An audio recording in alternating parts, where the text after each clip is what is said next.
আমরা চাই সকলে মিলে এমন একটি বাংলাদেশ গড়ে তুলবো আমরা, যেই বাংলাদেশের স্বপ্ন একজন মা দেখেন। অর্থাৎ একটি নিরাপদ বাংলাদেশ আমরা গড়ে তুলতে চাই, যে বাংলাদেশে একজন নারী, একজন পুরুষ, একজন শিশু যেই হোক না কেন নিরাপদে ঘর থেকে বের হলে নিরাপদে ইনশাআল্লাহ ঘরে আবার ফিরে আসতে পারে।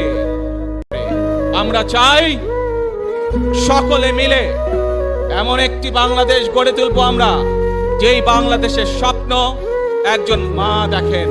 অর্থাৎ একটি নিরাপদ বাংলাদেশ আমরা গড়ে তুলতে চাই, যে বাংলাদেশে একজন নারী, একজন পুরুষ, একজন শিশু যেই হোক না কেন নিরাপদে ঘর থেকে বের হলে নিরাপদে ইনশাআল্লাহ ঘরে আবার ফিরে আসতে পারে।